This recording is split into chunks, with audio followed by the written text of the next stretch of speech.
Hello student, welcome to আড্ডা 24/7 Bangla official YouTube চ্যানেলে প্রত্যেককে স্বাগত। আরও একটি নতুন আপডেট নিয়ে তোমাদের সামনে একদম চলে এসেছি আমি সুমিত স্যার।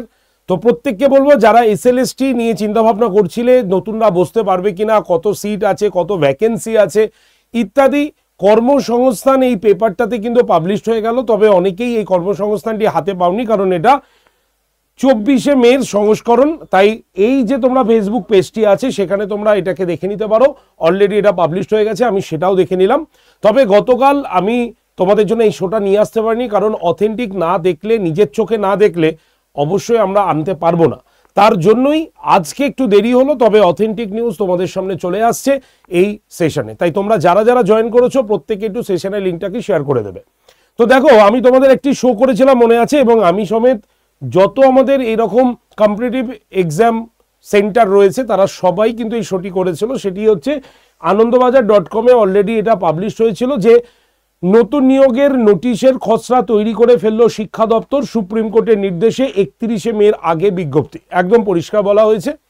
একটি ইংলিশ পেপারেও কিন্তু অলরেডি 29 মেকে চিহ্নিত করা হয়েছে যে এসএলএসটির নতুন বিজ্ঞপ্তি আসতে চলেছে, এবং সেটার শূন্যপদ এখনো ঠিক হয়নি, যেটা কিন্তু পেপারে পাবলিশ হয়েছিল এবং বলা হয়েছিল যখনই এখানে সবুজ সংকেত দিয়ে দেওয়া হবে সঙ্গে সঙ্গে সেটা পাবলিশ করা হবে।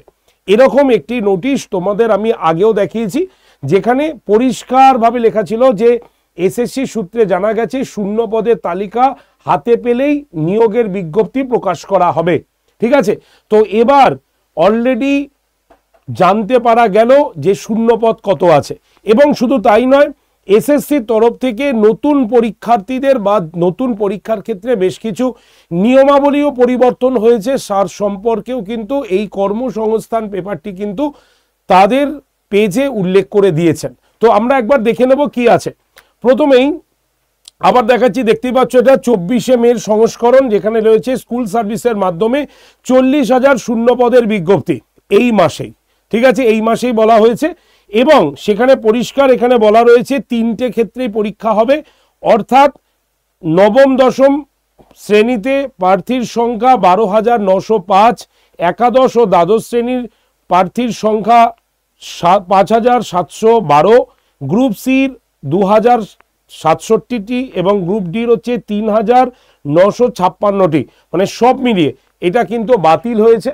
এবার নতুন সিট অ্যানাউন্সমেন্ট হয়ে গেছে, যেটা তোমরা পেপার কাটিং দেখেই বুঝতে পারছো যে এবার বেশ কিছু পরিবর্তন হচ্ছে। সব মিলিয়ে 40,000 ভ্যাকেন্সি কিন্তু অ্যানাউন্সমেন্ট করা হয়েছে, একদম পুরো বলা হয়েছে স্কুল সার্ভিসের তরফ থেকে।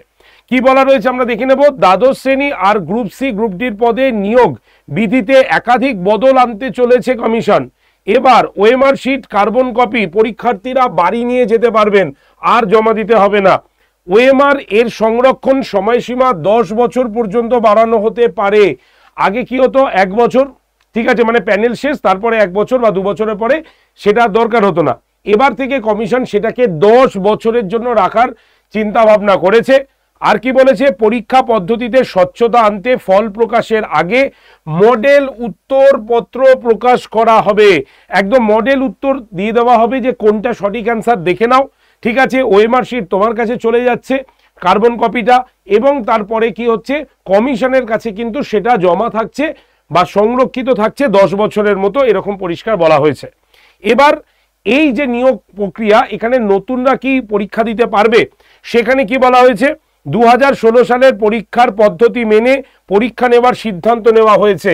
মানে কি, মানে পিটি কিন্তু হচ্ছে না অনলি ফর সাবজেক্ট, কারণ 2016-তে শুধুমাত্র সাবজেক্ট হয়েছে, তাই এবার পিটি নিয়ে চিন্তা করার দরকার নেই, সাবজেক্ট ওয়াইজ কিন্তু পরীক্ষা হবে, সেটা পরিষ্কার বলা হচ্ছে। আর কি বলা হয়েছে, স্কুল শিক্ষা দপ্তরের সূত্রে জানানো গেছে বা জানানো হয় নিয়োগ বিধি নিয়ে একটি খসড়া তৈরি হয়েছে, নবান্ন থেকে চূড়ান্ত অনুমোদন এলেই বিজ্ঞপ্তি প্রকাশ করা হবে। নতুন যে বিজ্ঞপ্তি বেরোতে চলেছে তাতে 2016 সালের সব পরীক্ষার্থীরা যেমন পরীক্ষা দিতে পারবেন, তেমনি নতুন পরীক্ষার্থীরাও পরীক্ষা দিতে পারবেন বলে প্রাথমিক সিদ্ধান্ত হয়েছে। দারুণ, মানে একটা বিগ আপডেট, যেটা তোমাদের বারবার প্রশ্ন ছিল যে নতুনরা পরীক্ষা দিতে পারবে কিনা। একদম পরিষ্কার লেখা রয়েছে 2016 সালের ক্যান্ডিডেটরা যেমন দিতে পারবে, তেমন যারা নতুন ক্যান্ডিডেট তারাও কিন্তু বসতে পারবে, এবং সেক্ষেত্রে শূন্যপদ 40,000-এর কাছাকাছি হবে। এদের মধ্যে নতুন শূন্যপদ 18,000-এর কাছাকাছি, 18,000 নতুন এখানে কিন্তু যুক্ত হয়েছে বলে বলা হয়েছে। তবে নবান্ন থেকে এ ব্যাপারে চূড়ান্ত অনুমোদন দেওয়া হবে।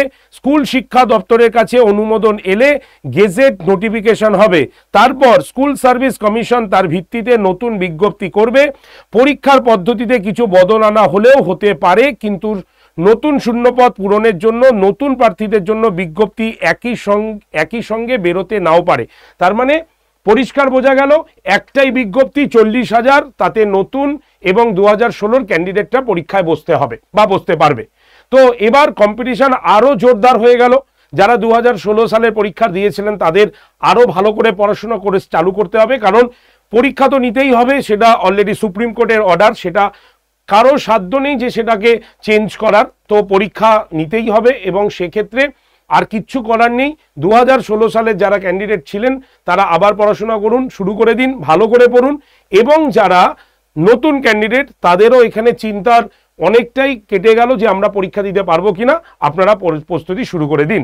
ফার্দার আপডেট যখনই আসবে আমরা এই চ্যানেলে আপনাদের দেব, অবশ্যই চ্যানেলটিকে সাবস্ক্রাইব করে রাখবেন।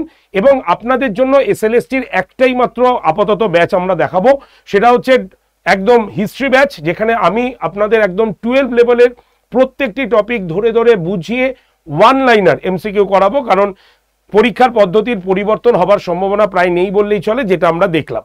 তো যারা যারা এসএলএসটি হিস্ট্রি নিয়ে পড়তে চাইছেন তারা অবশ্যই কন্ট্যাক্ট করে নিন। নাম্বার হচ্ছে 8013492626 নাম্বারে। হাতে বিশেষ সময় নেই, কারণ 31শে ডিসেম্বরের মধ্যে পুরো প্রসেস আপনাদের কিন্তু শেষ করাতে বলা হয়েছে।